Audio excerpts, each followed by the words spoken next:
আসসালামু আলাইকুম viewers, welcome জানাচ্ছি আমার আজকের পর্বে। আজকে আরও একটি রেসিপি আপনাদের সাথে শেয়ার করব।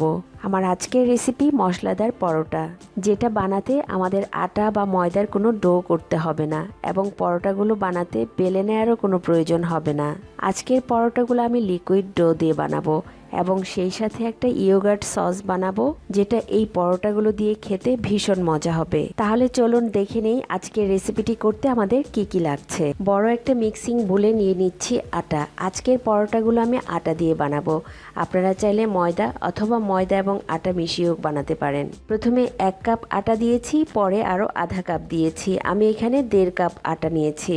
দিয়ে দিব স্বাদ মতো লবণ। এবার এই আটার মধ্যে মশলাগুলো মিশিয়ে নিব। প্রথমে দিয়ে দিচ্ছি আধা চা চামচ লাল মরিচ গুঁড়া, এবার দিয়ে দিচ্ছি আধা চা চামচ ধনিয়া গুঁড়া, দিয়ে দিচ্ছি আধা চা চামচ ভাজা জিরার গুঁড়া, হলুদের গুঁড়া দিয়ে দিচ্ছি আধা চা চামচ, আর দিয়ে দিচ্ছি আধা চা চামচ গরম মশলা গুঁড়া। এবার একটা হ্যান্ড হুইস্ক দিয়ে আটার সঙ্গে মশলাগুলো খুব ভালো করে নেড়েচেড়ে মিশিয়ে নিচ্ছি।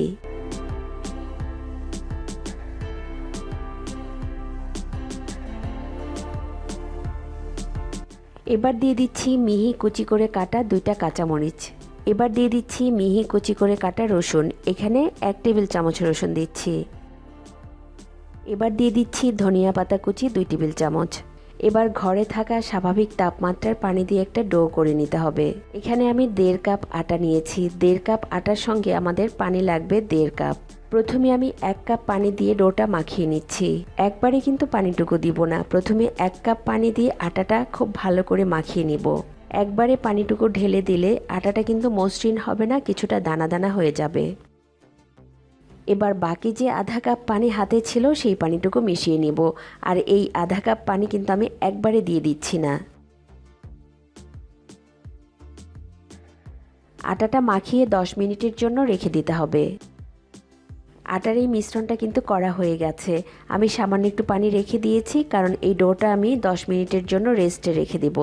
রেস্টে রাখার ফলে আটাটা ফুলে কিন্তু কিছুটা ঘন হয়ে আসবে। আর এই পানিটুকু রেখে দিচ্ছি পরে মিশানোর জন্য।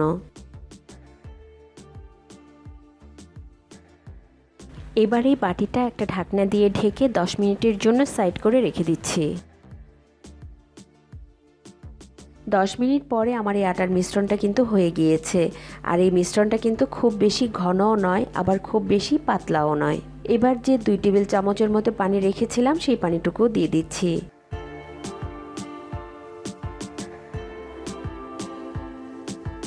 আমার এই আটার ব্যাটারটা কিন্তু হয়ে গিয়েছে। আমি একটা চামচ দিয়ে দেখিয়ে দিচ্ছি। ব্যাটারটা কিন্তু খুব বেশি ঘন হবে না, আবার খুব বেশি পাতলাও হবে না। পরোটাগুলো বানানোর জন্য তাওয়াটা চুলায় গরম করে নিয়েছি। এবার ব্রাশের সাহায্যে একটু তেল ব্রাশ করে নিচ্ছি।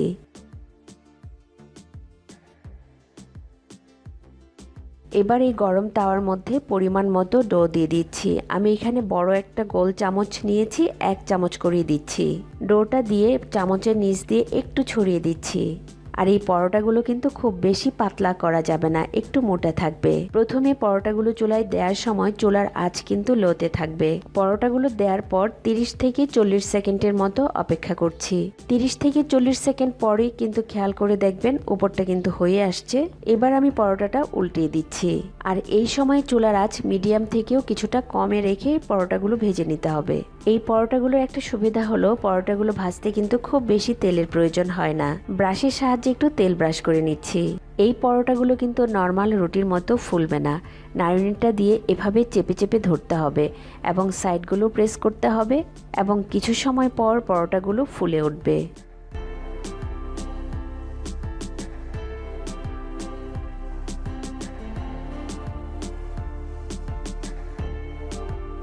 দেখেন পরোটাটা কিন্তু খুব সুন্দরভাবেই ফুলে উঠেছে। পরোটাগুলো যখন ফুলে উঠবে তখন কিন্তু পরোটার ভিতরটা আর কাঁচা থাকবে না।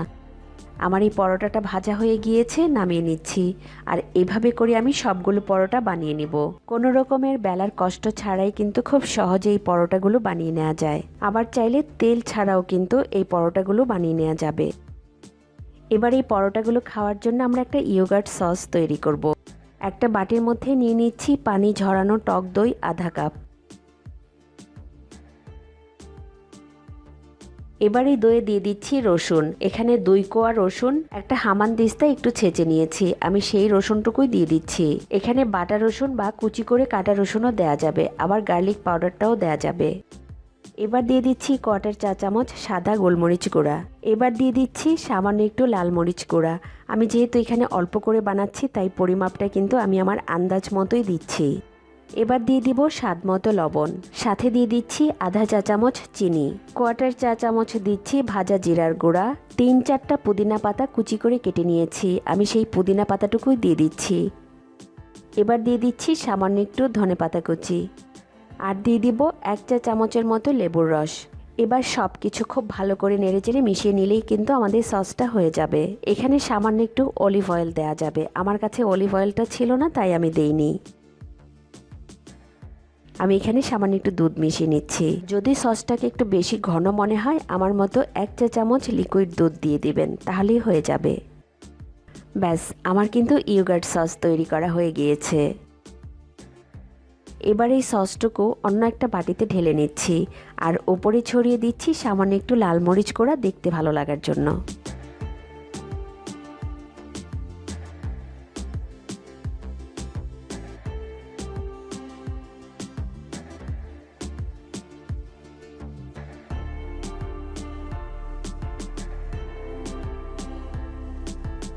এবার আমি পরোটাগুলো একটু দেখিয়ে দিচ্ছি, পরোটাগুলো কিন্তু খুবই সফট হয়েছে। এই পরোটাগুলো যে কোনো ধরনের সস বা সালাদের সাথে খেতে ভালো লাগে, আবার কিছু না থাকলে শুধু চা দিয়েও খেতে ভালো লাগবে।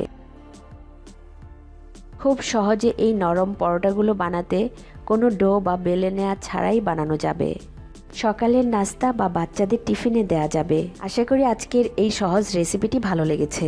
ভিডিওটি ভালো লাগলে একটি লাইক দিবেন, আর ভিডিওটি ভালো না লাগলেও কিন্তু একটা ডিসলাইক দিবেন।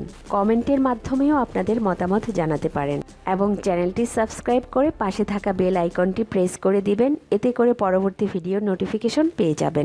ভিডিওটি দেখার জন্য সবাইকে অসংখ্য ধন্যবাদ। সবাই খুব ভালো থাকবেন। আল্লাহ হাফেজ।